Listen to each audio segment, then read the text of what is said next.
Hello നമസ്കാരം. Talks let me talk ചാനലിലേക്ക് എല്ലാവർക്കും സ്വാഗതം. ഞാൻ നിങ്ങളുടെ സ്വന്തം ശരണ്യ ആനന്ദ്, കുടുംബ വിളക്കിലെ വേദിക. ഇപ്പം ടോക്സ് ലെറ്റ് മീ ടോക്കിൽ എൻ്റെ കാര്യങ്ങളൊക്കെ ഷെയർ ചെയ്യാൻ വന്നിട്ടുണ്ട്. അപ്പോൾ എല്ലാവരും എങ്ങും പോകരുത്, talks let me talk full കാണണം. ഞാൻ ജനിച്ചു വളർന്നത് ഗുജറാത്തിലെ സൂററ്റിലാണ്. പക്ഷേ എല്ലാവരും ഞാൻ സംസാരിക്കുമ്പം പറയും മലയാളിയാണല്ലോ, നന്നായിട്ട് മലയാളം പറയുന്നുണ്ടല്ലോ എന്നൊക്കെ പറയാറുണ്ട്.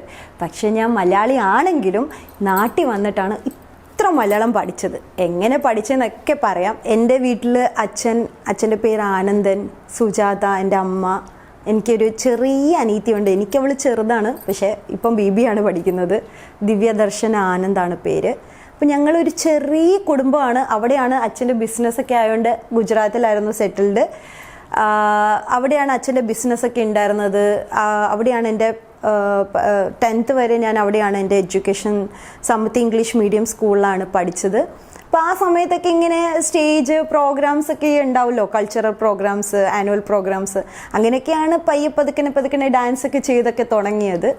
10th ഒക്കെ ആയപ്പം അച്ഛനോട് ഇങ്ങനെ പറയുന്നുണ്ടായിരുന്നു, അച്ഛാ എനിക്ക് ഭയങ്കര ഇഷ്ടമാണ് സിനിമ, മോഡലിങ്, ഇങ്ങനെയൊക്കെ ഇഷ്ടമാണെന്ന് അച്ഛനോട് പറയുന്നുണ്ട്. അപ്പോൾ അച്ഛൻ പറയണത് പഠിക്കേണ്ട സമയമല്ലേ 10th ഒക്കെ. അപ്പോൾ ആദ്യം 10th ആയിരുന്നു, 10th ഒക്കെ കഴിയട്ടെ അങ്ങനെയൊക്കെ ആയിരുന്നു. 10th കഴിഞ്ഞപ്പോൾ നമുക്ക് ഓട്ടോമാറ്റിക്കലി നമ്മൾ എല്ലാവരും തിങ്ക് ചെയ്യുമല്ലോ, സയൻസ് എടുക്കണോ കോമേഴ്സ് എടുക്കണോ എന്തെടുക്കണം. അപ്പം ഞാൻ ചിന്തിച്ചത് എങ്ങനെ ആക്ടിങ്ങും മോഡലിങ്ങും ചെയ്യാം. അപ്പം ഒരു പാർട്ട് ടൈം ഒരു സൈഡിലേക്ക് ഞാനത് ചെയ്യുന്നുണ്ടായിരുന്നു എന്ന് പറഞ്ഞാൽ മോഡലിങ്ങിൽ ഫോക്കസ് ചെയ്യുന്നുണ്ടായിരുന്നു അവിടെ വെച്ചിട്ട്, ഗുജറാത്തിൽ വെച്ചിട്ട്. അപ്പോൾ ആദ്യത്തെ എൻ്റെ മോഡലിംഗ് ഒരു റാമ്പ് എന്ന് പറഞ്ഞ മഹേന്ദ്ര സ്കോർപിയോയിൽ ആണ് ഞാൻ ഫസ്റ്റ് എൻ്റെ റാമ്പ് വോക്ക് ഉണ്ടായിരുന്നത്. എൻ്റെ ഫോട്ടോഷൂട്ടും എൻ്റെ കുറേ കാര്യങ്ങളൊക്കെ ഉണ്ടായിരുന്നു. അത് കഴിഞ്ഞ ശേഷം വീണ്ടും ഞാൻ വീട്ടിലേക്ക് പറയുന്നു ശരി, എന്താണ് സയൻസ് എടുക്കണോ കോമേഴ്സ് എടുക്കണോ എന്നുള്ള ഡിസിഷൻ മേക്കിംഗ് സമയമായി. കാരണം എല്ലായിടത്തും ഫിക്സ് ആവാറായി, സീറ്റ് എല്ലാം ബ്ലോക്ക് ആവാറായി. അങ്ങനെ സയൻസ് എടുക്കാൻ തീരുമാനിക്കുന്നു. കാരണം എൻ്റെ അമ്മ ബാക്ക്ഗ്രൗണ്ടിൽ എല്ലാവരും ഒട്ടുമിക്കവരും മെഡിക്കൽ സൈഡിലാണ്. അങ്ങനെ ശരി എന്നാൽ സയൻസ് എടുക്കാം എന്നുള്ള രീതിയിലായി. നാട്ടിൽ വന്ന് പഠിക്കാം. +1 +2 എടത്വ എന്ന് പറഞ്ഞ എൻ്റെ അമ്മേൻ്റെ കുടുംബം, അവിടെയാണ് ഞാൻ +1 +2 പഠിക്കാൻ വന്നത്. അവിടെ സെൻറ്റ് തോമസ് എന്ന് പറഞ്ഞ സ്കൂളിലാണ് എൻ്റെ +1 +2 പഠനം ഉണ്ടായത്. ആ സമയത്തൊക്കെ എന്താ പറയുക, ഭയങ്കര മൂവീസൊക്കെ, മലയാളം മൂവീസൊക്കെ കണ്ടു തുടങ്ങി, തമിഴൊക്കെ കണ്ടു തുടങ്ങി. അപ്പോഴാണ് ഇങ്ങനെ അറിയുന്നത് നയൻതാര തിരുവല്ലയിലാണ്. നയൻതാര ഇങ്ങനെ സിനിമ ഭയങ്കരമായിട്ട് മാമിന് ക്രേസ് വന്നിട്ട് അങ്ങനെ ഇന്ന് നയൻതാരയായി. അപ്പോൾ ഫുൾ നയൻതാര മാമിൻ്റെ ഫുൾ പടങ്ങളായിരുന്നു കണ്ടുകൊണ്ടിരുന്നത്. അത് കഴിഞ്ഞിട്ട് അമല പോള്, അങ്ങനെ ഭയങ്കര ഫാൻ മൂവ്മെൻ്റ് ആയിരുന്നു എനിക്ക്. അത് കണ്ടിട്ട് ക്രേസ് വന്നു. അങ്ങനെ ഒരു മൂവ്മെൻ്റ് ഉണ്ടായി എന്ന് പറഞ്ഞാൽ സ്കൂൾ മെമ്മറീസിലുള്ളതാണ് കേട്ടോ. മൂവ്മെൻ്റ് എങ്ങനെയാണെന്ന് വെച്ചാൽ ഒരു നമുക്ക് എക്സാം ഒക്കെ കഴിഞ്ഞിട്ട് നമുക്ക് വേഗം തന്നെ ഒരു ഗ്യാപ്പ് കിട്ടി. അപ്പോൾ ഫ്രണ്ട്സിനോടൊക്കെ ഇങ്ങനെ പറഞ്ഞു, ഇവിടെയാണ് നയൻതാരയുടെ വീട്, കുടുംബം എന്നൊക്കെ പറഞ്ഞപ്പോൾ എന്നാൽ അങ്ങോട്ടേക്ക് ഒന്ന് പോവാം എന്ന് പറഞ്ഞാൽ ഞങ്ങൾ പോകുന്ന റൂട്ടിൽ കൂടെയൊക്കെ തന്നെയായിരുന്നു. അങ്ങനെ അവിടെ നിന്ന് നമ്മളവിടെ ഇങ്ങനെ ഫ്രണ്ട്സൊക്കെ ഒരു 5 ഫ്രണ്ട്സ് ഉണ്ട്. ഞങ്ങളൊക്കെ എങ്ങനെ ഇപ്പോൾ ഇറങ്ങും എന്ന് പറഞ്ഞിട്ട് വന്നിട്ടുണ്ടായിരുന്നില്ല. അപ്പോൾ അതൊക്കെ എന്ന് പറഞ്ഞാൽ ഒരു മെമ്മറീസിനകത്ത് വെക്കാൻ പറ്റുന്ന കുറേ ഓർമ്മകളാണെന്ന് പറഞ്ഞാൽ നമ്മളുടെ മനസ്സിൽ ഒരു ഡ്രീം വന്നിട്ട് അത് ബിൽഡപ്പ് ആയാണ് അതൊരു സക്സസ് മീൻസ് ഒരു പ്ലാറ്റ്ഫോമിലേക്ക് നമ്മൾ എത്തിച്ചേരുകയാണ്. സോ ആ ഒരു ഡ്രീം ആകാം, അല്ലെങ്കിൽ അതിനോടുള്ള ഒരു ക്രേസ് ആകാം ഇന്ന് ഞാൻ ഇവിടെ വേദികയായിട്ടിരിക്കുന്നത്. അതുപോലെ തന്നെ ഇതായിരുന്നു എൻ്റെ സ്കൂൾ ടൈംസ് മെമ്മറീസ് കേട്ടോ. അത് കഴിഞ്ഞിട്ട് പിന്നെ ഞാൻ പഠിക്കാൻ പോയത് +1 +2 കഴിഞ്ഞ ശേഷം നഴ്സിംഗിലേക്ക് തന്നെയാണ്, BSc നഴ്സിംഗിലേക്ക്. കാരണം സയൻസ് സ്ട്രീം ആയിരുന്നു എടുത്തത്. അങ്ങനെ പിന്നെ നമുക്ക് വലിയ സിനിമ ബാക്ക്ഗ്രൗണ്ടൊന്നും ഇല്ല. അപ്പം കൂടുതൽ പിന്നെ അതിൻ്റെ പുറകെ അങ്ങനെ പോകാനോ ആരും അറിയത്തുണ്ടായിരുന്നില്ല. അങ്ങനെ BSc നഴ്സിംഗ് പഠിക്കാനായിട്ട് ഞാൻ ഇവിടെ പോയി, മാംഗ്ലൂരിൽ പോയി. കാനറ കോളേജ് ഓഫ് നഴ്സിംഗ് ആയിരുന്നു. അവിടെ പോയി കഴിഞ്ഞപ്പം ഈ ഒരു സോണിൽ എന്ന് പറഞ്ഞാൽ എൻ്റെ സ്കൂൾ ടൈംസ് തൊട്ട് കോളേജ് വരെ എപ്പം കൾച്ചറൽ പ്രോഗ്രാംസ് ഉണ്ടായാലും എല്ലാവരും പറയുന്നത് കലാകാരി ആവാനാണ് യോഗം എന്ന് തോന്നുന്നു, അല്ലെങ്കിൽ നല്ലതായിട്ട് ചെയ്യുന്നുണ്ടല്ലോ, why can't you try in that field എന്ന് എല്ലായ്പ്പോഴും എല്ലാവരും പറയാറുണ്ടായിരുന്നു. പക്ഷെ ഞാനിങ്ങനെ കേൾക്കും, ചിരിക്കും, ആ ഒരു മൂമെൻ്റ് അങ്ങ് എൻജോയ് ചെയ്യും. അങ്ങനെ അവിടെ നിന്നപ്പോൾ ഒരു സുപ്രഭാതത്തിൽ എനിക്ക് അവിടെ എൻ്റെ സൂപ്പർ സീനിയർ ചേച്ചിയുടെ കെട്ടാൻ പോകുന്ന ഹസ്ബൻഡ് ഫിലിം ഫീൽഡിലാണ്. അപ്പോൾ ഇങ്ങനെ ഒരു പ്രോഗ്രാമുണ്ട്, ഒരു മൂവീൻ്റെ ഒരു സംഭവമുണ്ട്. ആ മൂവി എനിക്ക് തോന്നുന്നു മഖ്ബൂൽ സൽമാൻ ആയിരുന്നു അതിനകത്തെ ഹീറോ. അപ്പോൾ അതിൽ ഒരു ക്യാരക്ടർ ഉണ്ട് എന്ന് പറഞ്ഞിട്ടുണ്ട്. അപ്പം നിനക്ക് ഭയങ്കര ക്രേസ് ആണെന്ന് ഞാൻ പറഞ്ഞിട്ടുണ്ട്, അപ്പം ഞാൻ ഒന്ന് പറഞ്ഞു നോക്കട്ടെ എന്ന് പറഞ്ഞു. ഞാൻ പറഞ്ഞു അയ്യോ please, I love to go. അങ്ങനെ പറഞ്ഞ് ചേട്ടനോട് പറയുകയും ആ ചേട്ടൻ ഓക്കെ ഫോട്ടോസ് അയക്കാൻ പറയുകയും. അപ്പോൾ ആ സമയത്ത് എനിക്ക് ഈ വലിയ 10ാം ക്ലാസ്സിലെ ആ ഫോട്ടോഷൂട്ട് ചെയ്ത ഫോട്ടോസ് മാത്രമേ ഉള്ളൂ, വേറെ ഫോട്ടോസൊന്നും അങ്ങനെ എൻ്റെ കയ്യിൽ ഇല്ല. അപ്പോൾ ഞാൻ ഫോൺ ക്ലിക്സ് ആണ് കൊടുത്തിട്ടുണ്ടായിരുന്നത്. അപ്പോൾ അവർ ഓക്കെ ഒരു ദിവസം ഫിക്സ് ചെയ്തിട്ട് പൂജയുണ്ട്, മൂവിൻ്റെ പൂജയുണ്ട്, അപ്പോൾ ആ പൂജയ്ക്ക് വരാൻ പറഞ്ഞു. അങ്ങനെ വീണ്ടും ഞാൻ എൻ്റെ അച്ഛനെ വിളിക്കുന്ന ഒരു ഓർമ്മ എനിക്ക് അതൊരിക്കലും വീണ്ടും മാറില്ല. അതൊരു ഫ്ലാഷ് ബാക്കാണ്. വീണ്ടും ഞാൻ അച്ഛനെ വിളിച്ചിട്ട് പറയാം, അച്ഛാ ഇങ്ങനെ ഒരു പ്രോജക്റ്റ് ഉണ്ട്. അപ്പോൾ അച്ഛൻ ഇങ്ങനെ പറയുന്നുണ്ട്, ഇപ്പം പഠിക്കാൻ പോകുവാണോ ഇനി സിനിമയ്ക്ക് പോവുകയാണോ, എന്താണ് കുഞ്ഞ് വിചാരിക്കുന്നതെന്നൊന്നും അറിയില്ല എന്നൊക്കെ അച്ഛനെ നമ്മളൊന്ന് സോപ്പിട്ടെടുക്കില്ലേ. കാരണം അച്ഛൻ ഗുജറാത്തിലാണ്, നമുക്ക് പോകേണ്ടത് കേരളത്തിൽ കൊച്ചിയിൽ. നമ്മൾ ഇതുവരെ പോവാത്തൊരു സ്ഥലമാണ് കൊച്ചി, ഇതുവരെ വന്നിട്ടില്ല കൊച്ചിയിൽ ആ സമയത്തൊന്നും. അപ്പോൾ അതൊന്ന് അച്ഛനെ കൊണ്ട് സമ്മതിപ്പിക്കാനായിട്ട് നമ്മൾ കിടന്ന ഒരു പെടാപ്പാട് പെടുന്നുണ്ടല്ലോ, അതൊക്കെ ഒരു സംഭവമായിരുന്നു. അങ്ങനെ അച്ഛൻ ഞാൻ അങ്ങനെ ആ മൂവിൻ്റെ എന്താ പറയുക പൂജയ്ക്ക് വരുന്നു. അവർക്ക് ഇഷ്ടപ്പെടുകയൊക്കെ ചെയ്തു, പക്ഷെ എന്തോ ലാസ്റ്റ് മൂമെൻറ്റിൽ അത് ചെയ്യാൻ പറ്റിയില്ല. എനിക്ക് കോളേജിൻ്റെ എക്സാമും കാര്യങ്ങളും ഒക്കെ കുറേ ഉണ്ടായിരുന്നു. അപ്പോൾ അച്ഛൻ പറഞ്ഞു അതിലേക്ക് ഫോക്കസ് ചെയ്യൂ എന്ന് പറഞ്ഞിട്ട് എനിക്കും അങ്ങനെ തോന്നി. അങ്ങനെ അങ്ങ് ആ പ്രോജക്റ്റ് അങ്ങ് പോയി. അത് കഴിഞ്ഞ ശേഷം പിന്നെ നമുക്ക് ഒരു എന്താ പറയുക ഒരു ഐഡിയ ഇല്ല, എങ്ങനെ എത്തണം, എങ്ങനെ വരണം. അങ്ങനെ ഒരു ദിവസം ഞാൻ അച്ഛനോടും അമ്മയോടൊക്കെ പറയാണ്, എന്തായാലും ജീവിതം ഒരു വട്ടേ ഉള്ളൂ. അപ്പം നാളെ എന്തായാലും ഒരു പെൺകുട്ടിയല്ലേ, ഒരു ദിവസം കല്യാണം കഴിച്ച് പോകും. അപ്പോൾ കല്യാണം കഴിച്ച് പോകുന്ന മുന്നേ ഞാൻ എന്നോട് തന്നെ ചോദിക്കില്ലേ, എനിക്കിഷ്ടമുള്ള ഒരു കാര്യം ഞാൻ ചെയ്തില്ലല്ലോ, അങ്ങനെ ചോദിക്കാൻ പാടില്ല. ഒരു വട്ടം ഞാൻ ട്രൈ ചെയ്യും, ട്രൈ ചെയ്തിട്ട് ആവുന്നില്ലെങ്കിൽ ഓക്കെ, പക്ഷെ ഒരു വട്ടമെങ്കിലും എനിക്ക് ട്രൈ ചെയ്യണം. അതിൽ എനിക്ക് സക്സസ് ആയില്ലെങ്കിൽ ഞാൻ വേറെ നഴ്സിംഗിൽ തന്നെ കണ്ടിന്യൂ ചെയ്തോളാം, അല്ലെങ്കിൽ എൻ്റെ ഏത് ഫീൽഡാണോ അതിലേക്ക് പോയിക്കോളാം. അങ്ങനെയൊക്കെ പറഞ്ഞ് എൻ്റെ അമ്മോ ഒരു നൈറ്റിലിരുന്ന് ഇങ്ങനെ പറഞ്ഞ് മനസ്സിലാക്കുന്ന എനിക്കൊക്കെ ഓർമ്മയുണ്ട്. അച്ഛനുണ്ട്, അമ്മയുണ്ട്, അനീത്തിയുണ്ട്. അനീത്തി അപ്പം ഭയങ്കര അങ്ങനെ ഒന്നും വലിയായിട്ട് ഇൻവോൾവ് ചെയ്യാനൊന്നും അങ്ങനെ ചെയ്യാറില്ല. പക്ഷെ എന്നാലും അനീത്തിൻ്റെ ഒരു സോൺ എന്ന് പറഞ്ഞാൽ അവൾ എത്ര നാളും അവിടെ നിന്ന് കുറേ ഫ്രണ്ട്സൊക്കെ ഉണ്ട്. അപ്പോൾ അതെല്ലാം വിട്ട് അനീത്തിക്ക് വരണം. അച്ഛൻ അത്ര നാളത്തെ ബിസിനസ് അതൊക്കെ ഉണ്ട്, അപ്പോൾ അതെല്ലാം വിട്ട് അച്ഛന് വരണം. അമ്മയാണെങ്കിൽ എവിടെയായാലും കുഴപ്പമില്ല. അപ്പോൾ അങ്ങനെ ഒരു സോൺ ഉണ്ടായിരുന്നു. ഒരു ദിവസം എന്താ പറയുക, അച്ഛൻ പറയാണ് ശരി എന്നാൽ ഒരു വട്ടം പോയി ചെയ്യാം എന്നുള്ള രീതിയിൽ അച്ഛൻ സമ്മതിക്കുന്ന ഒരു ദിവസം. അങ്ങനെ ഞങ്ങൾ കേരളത്തിൽ വന്നു കഴിഞ്ഞ ശേഷം ഈ രീതിയിൽ ഞാൻ മൂവി എന്താ പറയുക കുറച്ച് കണക്ഷൻസ് ഇങ്ങനെ കിട്ടി. അത് കിട്ടി എങ്ങനെയെന്ന് വെച്ചാൽ എനിക്ക് ഡാൻസ് ഭയങ്കര ഇഷ്ടമായിരുന്നു. അപ്പോൾ ആ സമയത്ത് ഞാൻ കൊറിയോഗ്രാഫി എന്തുകൊണ്ട് ചെയ്തുകൂടാ എന്ന് ചിന്തിച്ചു. കൊറിയോഗ്രാഫിയിൽ കുറച്ചും കൂടി പഠിക്കണം എന്ന് എനിക്ക് തോന്നി. കാരണം എനിക്കിഷ്ടമുള്ള ഫീൽഡിൽ ഒന്നും പഠിക്കാൻ പോയിട്ടുണ്ടായിരുന്നില്ല. അപ്പോൾ ഞാൻ വിചാരിച്ചു എന്തുകൊണ്ട് എനിക്കിഷ്ടമുള്ള ഫീൽഡ് ഞാൻ കുറച്ചും കൂടി പഠിക്കാം, കൊറിയോഗ്രാഫിയിലേക്കൊന്ന് പഠിക്കാം, അത് മൂവി കൊറിയോഗ്രാഫർ തന്നെ ആകണം, അത് തന്നെ പഠിക്കണം എന്നുണ്ടായിരുന്നു. അങ്ങനെ ശ്രീജിത്ത് മാഷയാണ് കൊറിയോഗ്രാഫറിനെ സെലക്ട് ചെയ്തത്. ശ്രീജിത്ത് മാഷിൻ്റെ കെയർ ഓഫിലായിരുന്നു ഞാൻ അസിസ്റ്റൻറ്റ് കൊറിയോഗ്രാഫറായിട്ട് ഒരു 7 പടം ഞാൻ വർക്ക് ചെയ്തിട്ടുണ്ടായിരുന്നു. അപ്പോൾ അതിലാണ് ഏറ്റവും കൂടുതൽ ഞാൻ സിനിമേനെ പറ്റി പഠിക്കാൻ എനിക്ക് ഒരു സംഭവം ഒരു ഐഡിയ കിട്ടുന്നത്, സിനിമ എന്താണെന്നുള്ളത്. അത് കഴിഞ്ഞിട്ട് പിന്നെയാണ് എൻ്റെ ലൈഫിലേക്ക് ഒരു കറക്റ്റ് ഡിസിഷൻ മേക്കിംഗ് എന്ന് പറയാം. സിനിമയിൽ പോകണോ അതോ ഞാൻ പഠിച്ച ഫീൽഡിൽ പോകണോ, അതോ വീണ്ടും ഗുജറാത്തിലേക്ക് പോകണോ, അതോ നാട്ടിൽ തന്നെ അറിയാത്ത കൊച്ചിയിൽ നിൽക്കണോ. ഈവൻ ഞങ്ങൾക്ക് കൊച്ചിയിൽ ഒരു ഏരിയ പോലും അറിയണ്ടായിരുന്നില്ല. സ്റ്റാർട്ടിങ് സമയത്ത് നമുക്ക് വീട്ടിലുള്ള കാര്യങ്ങളൊക്കെ നമ്മൾ ചെയ്യുമ്പോഴൊക്കെ ഭയങ്കരമായിട്ട് നമുക്ക് പ്രോബ്ലംസ്. അതിന് എനിക്ക് എങ്ങനെ എൻ്റെ അച്ഛനും അമ്മയും എൻ്റെ അനിയത്തിയോടും നന്ദി പറയണമെന്ന് എനിക്കറിയില്ല. കാരണം ഏറ്റവും കൂടുതൽ ആ സമയത്ത് എന്നെ സപ്പോർട്ട് ചെയ്തത് എൻ്റെ ഫാമിലിയാണ്. അത് ഒരു നിമിഷം, ഒരു മാസം, 1-2 മാസമൊന്നുമില്ല, ഒരു 4 വർഷം അവരെൻ്റെ കൂടെ അതുപോലെ ഉണ്ടായിരുന്നു. എൻ്റെ എല്ലാ സുഖത്തിലും എൻ്റെ എല്ലാ ദുഃഖത്തിലും എൻ്റെ എല്ലാ ഇമോഷണലി ഞാൻ ഭയങ്കരമായിട്ട് വീക്കാവുന്ന പല സ്റ്റേജുകളൊക്കെ ഉണ്ടായിട്ടുണ്ട്. ഈവൻ ഡിപ്രഷൻ സോണിലേക്ക് പോകുന്ന ഒരു സ്റ്റേജൊക്കെ ഉണ്ടായിട്ടുണ്ട്. കാരണം നമ്മുടെ ലൈഫിൽ നമ്മൾ ചിന്തിച്ച് നമ്മളുടെ സ്വപ്നത്തിലേക്ക് നമ്മൾ വന്നെത്തി എല്ലാ കാര്യങ്ങളും നമ്മൾ സെറ്റ് ചെയ്തിട്ട് ലാസ്റ്റ് നമുക്ക് ഓപ്പർച്യൂണിറ്റി എന്ന് പറഞ്ഞ സംഭവം കിട്ടാത്ത ഒരു സോൺ വരും ലൈഫിൽ. ആ ഓപ്പർച്യൂണിറ്റി ഇത്ര അടുത്തുണ്ടായിട്ട് തരാത്ത ഒരു സ്റ്റേജ് വരുന്നുണ്ട്. സോ അങ്ങനെ ഒരു ദിവസം ഇമോഷണലി ഡിപ്രഷൻ സോണിൽ പോകുന്ന പിള്ളേർക്ക് വേണ്ടിയാണ് കേട്ടോ ഈ ഒരു തിങ് ഞാനിപ്പം പറഞ്ഞത്.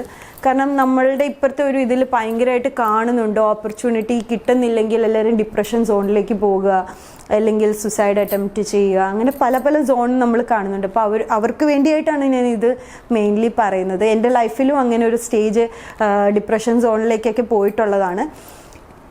അങ്ങനെ വരുമ്പോൾ ഏറ്റവും കൂടുതൽ നിയറസ്റ്റ് ആയിട്ടുള്ള എനിക്ക് എൻ്റെ ഫാമിലി ആയിരുന്നു. അവിടെ ചെന്നിട്ട് നമ്മുടെ പെയിൻ പറയണം. കാരണം നമുക്ക് അവിടെ ഒരു സൊല്യൂഷൻ എപ്പോഴും ഒരു ഐഡിയ അല്ലെങ്കിൽ ഒരു തോട്ട്സ് അല്ലെങ്കിൽ നമ്മുടെ ഇമോഷണലി നമ്മൾ ഭയങ്കരമായിട്ട് ഡിപ്രസ്ഡ് ആകുമ്പോൾ നമ്മുടെ ഡിസിഷൻസ് ഒക്കെ ഭയങ്കര റോങ് ആയിട്ടുള്ള നെഗറ്റീവ് ഡിസിഷൻസിലേക്ക് പോകും. അല്ലെങ്കിൽ നമ്മുടെ മൈൻഡ് സെറ്റ് പോലും നെഗറ്റീവായിട്ട് പോകാൻ അനുവദിക്കാതെ ഇരിക്കണമെങ്കിൽ ഏറ്റവും നിയറസ്റ്റ് ആയിട്ടുള്ള ആരാണോ വിശ്വസിക്കാൻ പറ്റുന്ന ആരാണോ, സുഖം ദുഃഖം പറയുമ്പോൾ നല്ല രീതിയിൽ പറഞ്ഞു തരാൻ പറ്റുന്ന ആരാണോ അവരുടെ അടുത്ത് പോയിട്ട് നമ്മുടെ വിഷമം പറയണം. എനിക്ക് എൻ്റെ പാരൻസ് ആണ് തോന്നിയത്. ഞാൻ എൻ്റെ അമ്മയോടാണ് പറയുന്നത്. അപ്പോൾ എൻ്റെ അമ്മ പറഞ്ഞു, മനുക്കുട്ടൻ, എന്നെ വിളിക്കുന്നത് മനുക്കുട്ടനാണ്, മനുക്കുട്ടന് എത്ര ഓപ്പർച്യൂണിറ്റി ഒത്തിരി വന്നിട്ടുണ്ടായിരുന്നു. അപ്പോൾ എനിക്ക് ഇഷ്ടമുള്ളൊരു കഥാപാത്രത്തിന് വേണ്ടി ഞാൻ വെയിറ്റ് ഹോൾഡ് ചെയ്തുകൊണ്ടിരുന്നു. ആദ്യം എനിക്ക് നായികയാവണമെന്നായിരുന്നു. അപ്പം കുറേ നായിക പ്രോജക്ട്സ് വരാനായിട്ട് ഞാൻ ഒത്തിരി വെയിറ്റ് ചെയ്തു. അപ്പോൾ അമ്മ പറഞ്ഞു എത്ര ഓപ്പർച്യൂണിറ്റി വന്നതാ. അപ്പം മനുക്കുട്ടൻ്റെ കോൺസെപ്റ്റ് ശരിയായിരിക്കും, അതൊക്കെ ഉണ്ടെന്ന് വിചാരിക്കണു. പക്ഷെ അതിനു വേണ്ടി മനുക്കുട്ടൻ വെയിറ്റ് ചെയ്ത് ഇങ്ങനെ പോയി. അപ്പോൾ ആ 2 വർഷം ഒരു പെൺകുട്ടിയെ സംബന്ധിച്ച് ഭയങ്കരമായിട്ടുള്ള വലിയ ഇയറാണ് ഒരു 2 വർഷം എന്ന് പറയുന്നത്. സോ ഇനിയും വെയിറ്റ് ചെയ്യരുത്. അടുത്ത ഓപ്പർച്യൂണിറ്റി എന്താണെന്ന് വരുന്നതെന്ന് വെച്ചാൽ അതിലേക്ക് യെസ് പറയണം.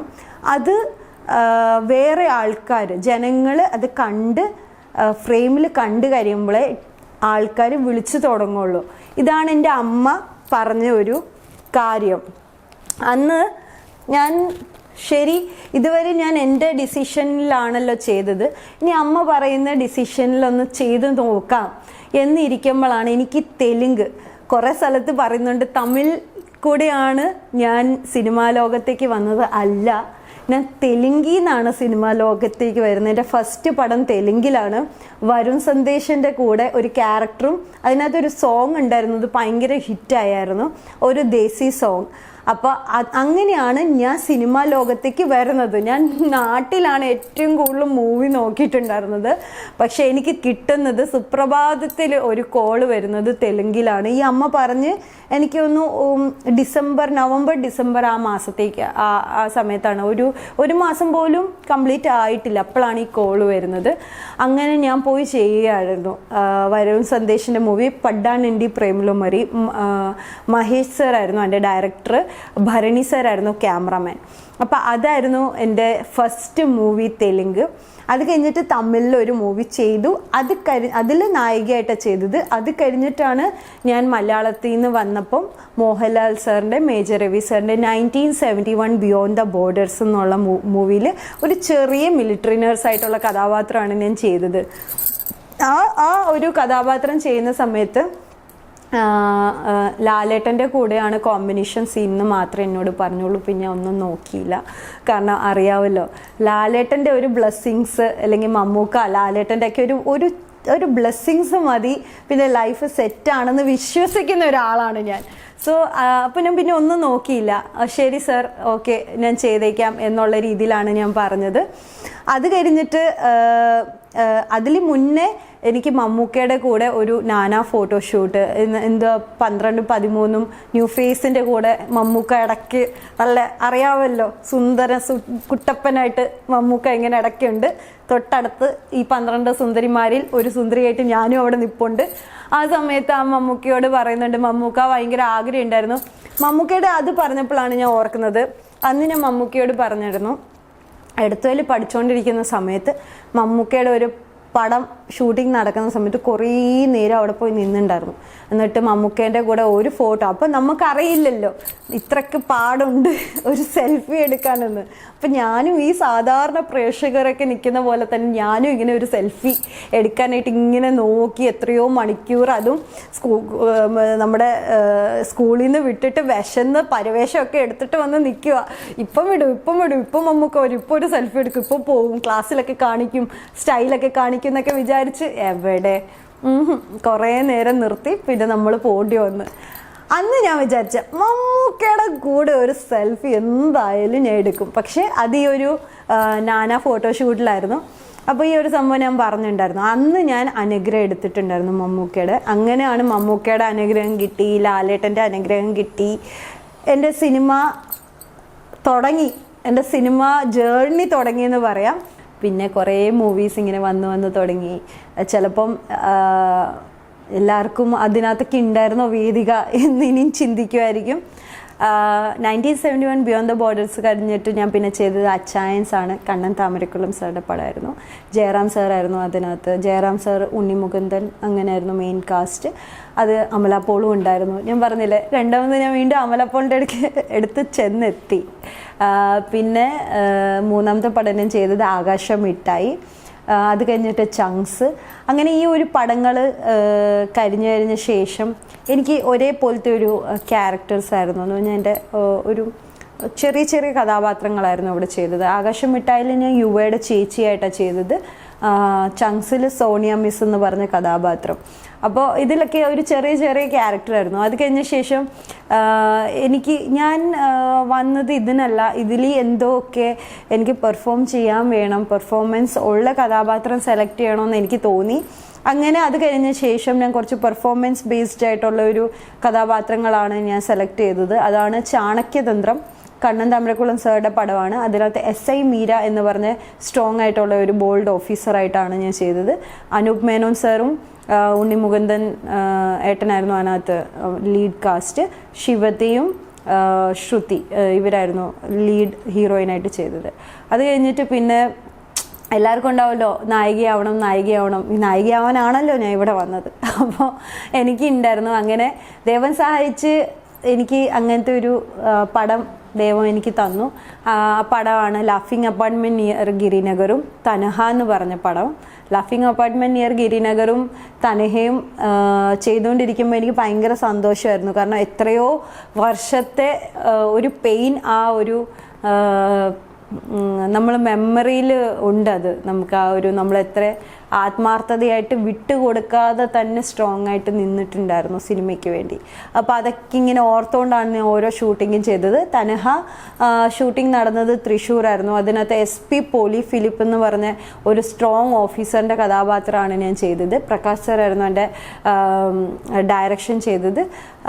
പിന്നെ അത് കഴിഞ്ഞ ശേഷം പിന്നെ എനിക്ക് സഡൻലി ഒരു കോള് വരുന്നത് ആകാശഗംഗ 2 എന്ന പടത്തിൽ മയൂരി ചെയ്ത ആ കഥാപാത്രം, ആ ചുടലയക്ഷി എന്ന് പറഞ്ഞ ഗോസ്റ്റ് ചെയ്യാൻ താല്പര്യമുണ്ടോ എന്ന് പറഞ്ഞിട്ടാണ്. വിനയൻ സാറായിരുന്നു ഡയറക്ഷൻ.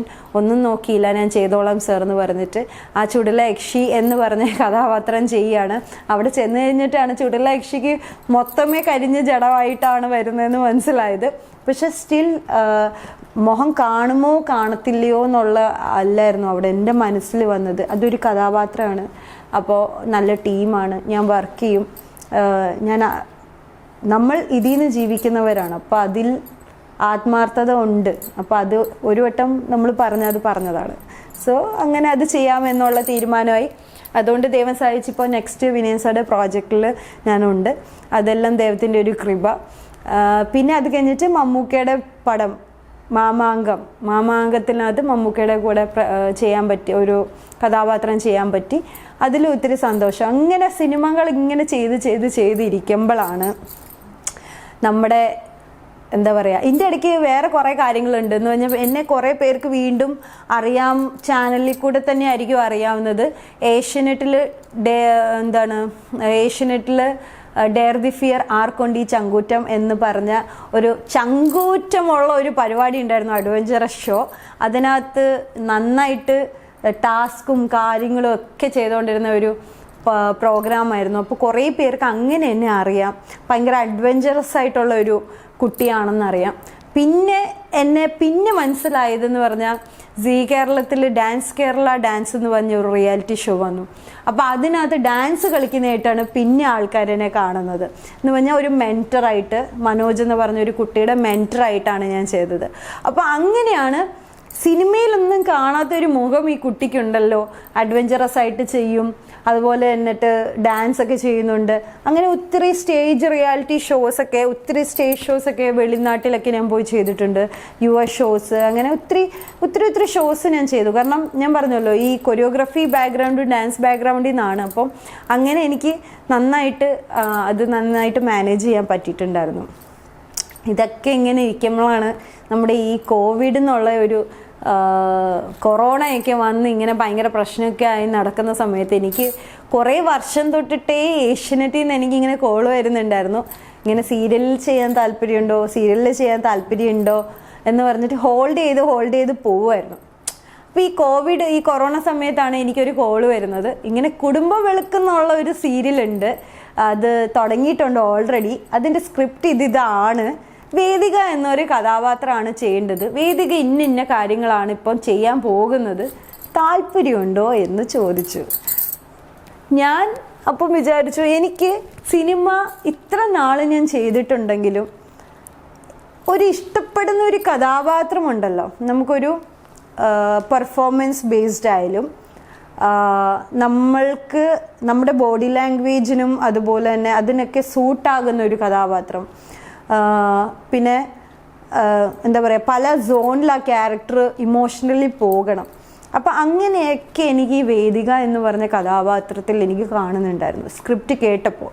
അപ്പോൾ എനിക്ക് തോന്നി ഇതെനിക്ക് ചെയ്യാൻ പറ്റുന്ന ഒരു നല്ല അസലായിട്ടുള്ള ഒരു കഥാപാത്രമാണല്ലോ ഈ വിളിച്ച് പറഞ്ഞിരിക്കുന്നത്. അപ്പോൾ കാസ്റ്റ് ചോദിച്ചപ്പോൾ മീര വാസുദേവ്. അപ്പം മീര ചേച്ചിനെ അറിയാമല്ലോ, ഒത്തിരി പടങ്ങൾ സീനിയറാണ്.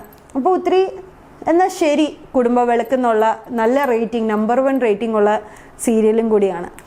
എന്നാൽ പിന്നെ ചെയ്തേക്കാം എന്നൊരു തീരുമാനം എടുക്കുമായിരുന്നു. ആ ഒരു തീരുമാനം എനിക്ക് തോന്നുന്നു ഒത്തിരി ഫാൻ മൂവ്മെൻറ്റ് ഉണ്ടായ ഒരു മൂവ്മെൻറ്റാണ്. കാരണം ഇത്ര സിനിമ ഞാൻ ചെയ്തിട്ടുണ്ട്, ആൾക്കാർ എന്നെ അറിയുന്നുണ്ട്, എല്ലാവർക്കും ഇഷ്ടമാണെങ്കിലും ഒരു ഫാൻ മൂവ്മെൻറ്റ് എന്ന് പറഞ്ഞാൽ ഇപ്പം എനിക്ക് ഇൻസ്റ്റാഗ്രാം എടുക്കാനേ പറ്റാറില്ല, അത്രയ്ക്കും മെസ്സേജാണ്. അത് ലോട്ട്സ് ഓഫ് ലവ് ആണ്. വേദിക എന്ന കഥാപാത്രത്തിന് എല്ലാവരും ദേഷ്യപ്പെടുന്ന ഒരു കഥാപാത്രം ആണെങ്കിലും ഒത്തിരി പേര് അതിനെ ഇഷ്ടപ്പെട്ടിട്ടാണ് എനിക്ക് മെസ്സേജ് തരുന്നത്. അപ്പോൾ ഒത്തിരി ഫാൻ മൂവ്മെൻറ്റ്, എവിടെ ചെന്നാലും ഇപ്പോൾ ഫോട്ടോ, സെൽഫി, ഇങ്ങനെയൊക്കെ. പണ്ടെന്നൊക്കെ എന്ന് പറഞ്ഞാൽ ഞാൻ സുഖമായിട്ട് നല്ല കൂളായിട്ടൊക്കെ പുറത്തൊക്കെ പോകുമായിരുന്നു, ആരും എനിക്ക് വല്ല പ്രശ്നമൊന്നും വരത്തില്ലായിരുന്നു. പക്ഷെ ഇപ്പോൾ എന്ന് പറഞ്ഞാൽ മാസ്ക് ഇട്ടിട്ട് പോയാലും, മാസ്ക് ഇങ്ങനെ വെച്ചാലും ആൾക്കാർ തിരിച്ചറിയും വേദികയല്ലേ. സോ അതെനിക്ക് ഭയങ്കരമായിട്ട് അനുഗ്രഹമാണെന്ന് ഞാൻ വിചാരിക്കുന്നു. കാരണം ഇത്രയൊക്കെ സിനിമ ചെയ്തിട്ടുണ്ടെങ്കിലും എന്നെ സീരിയലത്തെ ഈ വേദികയായിട്ടാണ് അക്സെപ്റ്റ് ഒത്തിരി ജനങ്ങൾ ചെയ്തിരിക്കുന്നത്. അവർക്ക് എല്ലാവർക്കും എൻ്റെ ഹൃദയം നിറഞ്ഞ നന്ദിയുണ്ട്. ഒത്തിരി സ്നേഹം തരുന്നുണ്ട്. അത് എങ്ങനെയാ പറയുക, ഇപ്പോൾ എനിക്ക് പറയാൻ വാക്കുകളില്ല. അത് ഈ ഒരു എപ്പിസോഡ് റിലീസാകുന്ന ഒരു ഫസ്റ്റ് ഏതോ ഒരു ഫെസ്റ്റിവൽ ഡേയിലായിരുന്നു ഇട്ടത്. അപ്പോൾ ആ ഒരു സമയത്ത് തന്നെ എൻ്റെ ഇൻസ്റ്റയിൽ ഫുള്ളായി മെസ്സേജുകൾ. അപ്പോൾ that was a big fan moment. And thanks a lot for the love and support always. കാരണം അത് പറയാതെ ഇരിക്കാൻ പറ്റില്ല. ഒത്തിരി സ്നേഹം ഈ കഥാപാത്രത്തിന് എല്ലാവരും വാരിക്കോരി തരുന്നുണ്ട്. കുടുംബ വിളക്കെന്നുള്ള സീരിയലിൽ എല്ലാവരും ഒത്തിരി പേര് അത് ഇഷ്ടപ്പെടുന്ന ഒരു സീരിയലായി നമ്പർ 1 റേറ്റിംഗിൽ വന്ന് നിൽക്കാൻ കാരണം തന്നെ ജനങ്ങളാണ്. അപ്പോൾ ഈ വേദികനെ ഇങ്ങനെ സപ്പോർട്ട് ചെയ്ത് ഇരിക്കുക, എപ്പോഴും സ്നേഹിക്കുക. ഈ വേദിക എന്ന് പറഞ്ഞ കുട്ടി സ്ക്രീനിൻ്റെ ബാക്കിൽ ഒരു പഞ്ചപാവമാണ്. അത് ഇൻ്റർവ്യൂ കേൾക്കുമ്പം തന്നെ മനസ്സിലാകും. പിന്നെ കുറേ പേര് എന്നോട് ചോദിക്കുന്ന കുറേ കാര്യമാണ്. ഇപ്പം റീസെൻ്റ്ലി ആണ് എൻ്റെ മാരേജ് കഴിഞ്ഞത്. അതും എല്ലാം ഈ ഒരു 3-4 മാസത്തിൻ്റെ ഉള്ളിലെല്ലാം വേഗമായിട്ടായിരുന്നു നടന്നത്. കാരണം സഡൻലി കുടുംബവിളക്ക് വരുന്നത്, കുടുംബവിളക്ക് എസ് പറയുന്നത്, അത് കഴിഞ്ഞ ശേഷം ഇങ്ങനെ പ്രപ്പോസൽ വരുന്നത്. പ്രപ്പോസൽ വന്നപ്പം ആദ്യം എന്താ പറയുക, മനസ്സിലിങ്ങനെ ഉണ്ടായിരുന്നു. എനിക്ക് ഞാൻ പറഞ്ഞല്ലോ, എൻ്റെ ഫാമിലിയാണ് എൻ്റെ ഒരു ബാക്ക് ബോൺ. അപ്പോൾ അങ്ങനെ ഒരു സപ്പോർട്ട് ചെയ്യുന്ന ഒരു ഭർത്താവിനെ തന്നെയായിരിക്കും ഞാൻ ആദ്യം പ്രിഫർ ചെയ്യാന്ന് പറഞ്ഞാൽ എൻ്റെ ഫീൽഡിലേക്ക് എനിക്ക് ചെയ്യാനുള്ള രീതിയിൽ എനിക്ക് ചെയ്യാൻ തരിക. അതുപോലെ തന്നെ എൻ്റെ ആയിട്ടുള്ള ഒരു ഇമോഷൻസ്, എൻ്റെ ആയിട്ടുള്ള ഒരു ഐഡിയാസൊക്കെ ഉണ്ട്, എൻ്റെ ആയിട്ടുള്ള ഒരു കോൺസെപ്റ്റ് ഉണ്ട് ജീവിതത്തിനെ പറ്റി. അതൊക്കെ മനസ്സിലാക്കി ഒന്ന് എല്ലാം അതുപോലെ കിട്ടത്തില്ല, ആർക്കും പെർഫെക്റ്റ് ആയിട്ടുള്ള ആളൊന്നും കിട്ടത്തില്ല. പക്ഷെ അറ്റ്ലീസ്റ്റ് ഒരു പാതിയെങ്കിലും കറക്റ്റ് ആണെങ്കിൽ പാതി നമ്മളൊന്ന് ഒപ്പിച്ചൊക്കെ നമ്മൾ അഡ്ജസ്റ്റ്മെൻറ്റിലെ ജീവിതം അങ്ങ് പോകുമല്ലോ. അങ്ങനെയൊക്കെ കിട്ടണം എന്നൊക്കെ ഉണ്ടായിരുന്നു. പിന്നെ ഹൈറ്റൊക്കെ വേണം എന്നുണ്ടായിരുന്നു, കാരണം എനിക്ക് ഹൈറ്റ് ഉണ്ട്. അപ്പോൾ ഹൈറ്റഡ് ആയിട്ടുള്ള ഒരു പാർട്ട്ണറെ വേണം എന്നുണ്ടായിരുന്നു. ഫാമിലി 2 പേരെ മനസ്സിലാക്കുന്ന ഒരു ഫാമിലി ഉണ്ടാവണം എന്നുണ്ടായിരുന്നു. ഇപ്പം ഞാൻ സ്നേഹിക്കുന്ന പോലെ തന്നെ എൻ്റെ ഭർത്താവും എൻ്റെ ഫാമിലിനെ ആയാലും ഞാൻ അവിടെ ആയാലും അങ്ങനെ സ്നേഹിക്കാൻ പറ്റുന്ന ഒരു ഫാമിലി, അങ്ങോട്ടും ഇങ്ങോട്ടും യോജിപ്പുണ്ടാവുന്ന ഒരു ഫാമിലി വേണം എന്നൊക്കെ കുറേ ഉണ്ട് കേട്ടോ.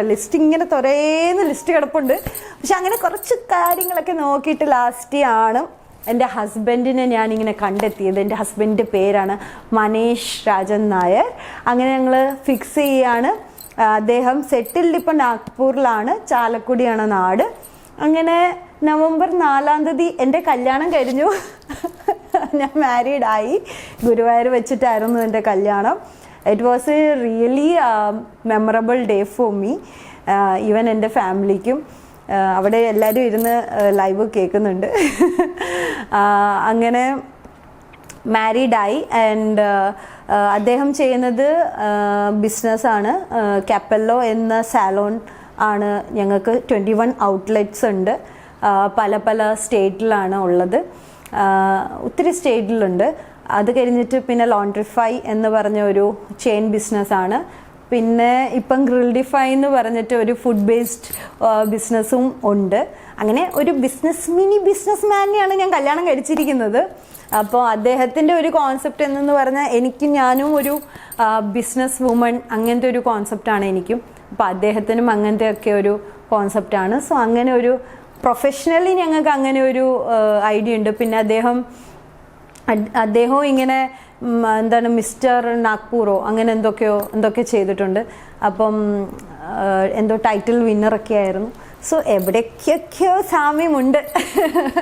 അങ്ങനെയൊക്കെ നോക്കിയിട്ടാണ് ഞങ്ങൾക്കും എനിക്കും fashion field, fashion style, statement ഒക്കെ എനിക്ക് ഭയങ്കര ഇഷ്ടമാണ്. അദ്ദേഹത്തിനും ആ ഒരു മേഖലയാണ്. അപ്പോൾ എവിടേക്കോ ഭയങ്കരമായിട്ട് സിമിലാരിറ്റി തോന്നി. പിന്നെ ഏറ്റവും ബെസ്റ്റ് പാർട്ട് എന്ന് പറഞ്ഞാൽ ഫാമിലി, മനീഷേട്ടൻ്റെ ഫാമിലി ആയാലും വർക്ക് വന്നാൽ ഒരു വിധത്തിലും മാറ്റണ്ട, അതിൽ പ്രിഫറൻസ് കൊടുത്തോളൂ എന്നുള്ള രീതിയിലാണ് ആദ്യത്തെ ടോക്ക് വന്നത്. അത് തന്നെയാണ് എൻ്റെ വീട്ടിൽ നിന്നും എപ്പോഴും എനിക്ക് ഒരു എന്താ പറയുക, ഒരു സപ്പോർട്ട് കിട്ടിയിട്ടുള്ളത്. അപ്പോൾ ആ ഒരു സപ്പോർട്ട് എനിക്ക് അവിടെ ഫീൽ ചെയ്തു.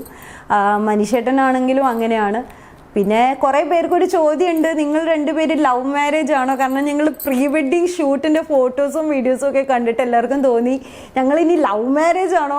അല്ല, വേദിക ലവ് ചെയ്തിട്ടേ ഇല്ല. ഇത് അറേഞ്ച് മാരേജിലാണ്. അങ്ങനെ ഗുരുവായൂർ വെച്ച് ഗുരുവായൂരപ്പൻ്റെ അടുത്ത് തന്നെ കല്യാണം കഴിക്കണമെന്ന് ഞാൻ കുറേ ലൈവ് വീഡിയോയിൽ പറഞ്ഞിട്ടുണ്ടായിരുന്നു. അതുപോലെ തന്നെ ഗുരുവായൂരപ്പൻ്റെ അടുത്ത് തന്നെ കല്യാണം കഴിച്ചു. നല്ല രീതിയിൽ പോകണു. ഇപ്പം കുടുംബവിളക്ക് കല്യാണം കഴിഞ്ഞിട്ട് ഇപ്പോൾ കുടുംബവിളക്കിൻ്റെ ഷെഡ്യൂൾസൊക്കെ സ്റ്റാർട്ടായിട്ടുണ്ട്. അപ്പോൾ ഇനി അതിൻ്റെ പുറകെയൊക്കെയാണ്. ഇതുവരേക്കുമുള്ള ഇതാണ് എൻ്റെ ഒരു ഡീറ്റെയിൽ. ഒരു മാരീഡ് ലൈഫ് വന്നു കഴിഞ്ഞ ശേഷം പല കാര്യങ്ങൾ മാറ്റമുണ്ടോ എന്ന് ചോദിക്കാം. അപ്പോൾ അത് എനിക്കൊന്നും മാറ്റമായിട്ട് തോന്നുന്നില്ല. എനിക്ക് തോന്നുന്നു സിന്ദൂരം വന്നിട്ടുണ്ട്, മംഗൾസൂത്രം വന്നിട്ടുണ്ടെന്നല്ലാതെ എനിക്ക് വലിയ മാറ്റങ്ങളൊന്നും തോന്നുന്നില്ല. മാറ്റം ഇപ്പോൾ ഒരു ഫാമിലി അല്ല, 2 ഫാമിലിയാണ് ഇപ്പം വന്നിരിക്കുന്നത്. ഒരു ഫാമിലി എന്നല്ല, ഇപ്പം എനിക്ക് കുറേ ഫാമിലിയായി. ഇപ്പോൾ എനിക്ക് 2 അച്ഛന്മാരായി, 2 അമ്മമാരായി, സഹോദരി മാത്രമായിരുന്നു, ഇപ്പോൾ ആങ്ങളയായി, പിന്നെ പിള്ളേർ സെറ്റ് കുറേ കൂടി, അങ്ങനെ എക്സ്ട്രാ ബോണസൊക്കെ കിട്ടിയിട്ടുണ്ട്. അപ്പോൾ അതിൻ്റെ സന്തോഷത്തിലാണ്. പിന്നെ അതിൻ്റെ കൂടെ തന്നെ എൻ്റെ പ്രൊഫഷൻ രണ്ടും കൂടി മെയിൻറ്റെയിൻ ചെയ്ത് കൊണ്ടുപോവാണ്. കാരണം കുറേ പേര് എന്നോട് ചോദിച്ചു, കല്യാണമൊന്നും പ്രതീക്ഷിക്കാതെ വേഗം തന്നെ കഴിച്ചല്ലോ, എന്താണ് വേഗം കഴിക്കാൻ കാരണമെന്നൊക്കെ ചോദിച്ചു. അപ്പോൾ വേഗം കഴിക്കാൻ കാരണം വേറൊന്നുമില്ല. ഞാൻ എന്ന് പറഞ്ഞ വ്യക്തി പേഴ്സണൽ ലൈഫിനെ എത്ര ഇമ്പോർട്ടൻസ് കൊടുക്കുന്നോ അതുപോലെ തന്നെ പ്രൊഫഷന് ഇമ്പോർട്ടൻസ് കൊടുക്കുന്ന ഒരു വ്യക്തിയാണ്. അപ്പോൾ പ്രൊഫഷണൽ ലൈഫിന് വേണ്ടി ഞാൻ എൻ്റെ നല്ലൊരു പേഴ്സണൽ ലൈഫിനെ ഒരു വിധത്തിലും കോംപ്രമൈസ് ചെയ്യാൻ ആഗ്രഹിക്കുന്നില്ല. ഇവിടെ ഈ വരനെ കൊണ്ടുവരൂ എന്നൊക്കെ വിചാരിക്കും, ഇവിടെ ഇല്ല തൽക്കാലം. അല്ലെങ്കിൽ എന്തായാലും കൊണ്ടുവരാതെ ഇരിക്കുമോ? എല്ലാവരും ഒരു നൈസായിട്ട് ഒരു മൊമെൻറ്റ് എന്തായാലും ഇവിടെ ഞങ്ങളുടെ 2 പേരും ഒരു കോൺവെർസേഷൻ എന്തായാലും ഉണ്ടായിരുന്നേനെ. പക്ഷെ ഇപ്പം മനുഷ്യട്ടൻ്റെ അടുത്തില്ല. ഇത് കഴിഞ്ഞിട്ട് ഉടനെ തന്നെ ഞാൻ പറഞ്ഞിരുന്നല്ലോ ലൊക്കേഷനിലേക്ക് ഷൂട്ടിന് പോകണം. ഇപ്പം പോകുന്നത് കുടുംബവിളക്കിൻ്റെ ഷൂട്ടിംഗ് ആണ്. പക്ഷേ ജനുവരിയിൽ എനിക്ക് വേറെ വിനയൻ സാറുടെ പ്രോജക്റ്റാണ് കമ്മിറ്റ് ചെയ്തിട്ടുണ്ടായിരുന്നത്. അപ്പോൾ അതുകൊണ്ട് ഇനി സിനിമയും സീരിയലും ഒക്കെ ആയിട്ട് എന്നെ ഇങ്ങനെ കാണാം. പക്ഷേ ഈ കാര്യം ഒരിക്കലും മറക്കരുത്, എന്നെ സപ്പോർട്ട് ചെയ്യുകയും എന്നെ എപ്പോഴും ബ്ലെസ്സിങ്സ് ചെയ്യുന്നതിൻ്റെ ഒരു ഫലമാണ് ഞാൻ ഇന്ന് ഞാനായത്. അതുപോലെ തന്നെ ഇനിയും സപ്പോർട്ടും സ്നേഹവും ഒക്കെ തരണം. വേദിക എന്ന കഥാപാത്രത്തിനോട് കാണിക്കുന്ന ഒരു എന്താ പറയുക, ഭയങ്കര സ്നേഹവും എനിക്ക് വാരിക്കോരി തരുന്നുണ്ട്. അതിനൊരു കുറവും ഇനിയും കാണിക്കാൻ പാടില്ല. അത്ര തന്നെ എനിക്ക് ഇനിയും സ്നേഹം തരണം. നിങ്ങൾ കണ്ടുകൊണ്ടിരിക്കുന്ന ടോക്സ് ലെറ്റ് മീ ടോക്ക് ചാനലിനെ ലൈക്ക് ചെയ്യുക, സബ്സ്ക്രൈബ് ചെയ്യുക, ഷെയർ ചെയ്യുക. ബൈ. റെക്കോർഡായോ അതെല്ലാം? ബെസ്റ്റ് അല്ല, ബെസ്റ്റ്. ഒന്ന് കട്ട് ചെയ്യോ? എന്തൊക്കെയോ പറഞ്ഞു. അയ്യോ സോറി, 10th ആയിരുന്നു ഉദ്ദേശിച്ചു. ഒന്ന് കട്ട് ചെയ്യോ? അത് ഡിലീറ്റ് ചെയ്തോ? നിങ്ങൾ കണ്ടുകൊണ്ടിരിക്കുന്ന ടോക്സ് ലെറ്റ് മീ ടോക്ക് ചാനലിനെ ലൈക്ക് ചെയ്യുക, സബ്സ്ക്രൈബ് ചെയ്യുക, ഷെയർ ചെയ്യുക. Talks let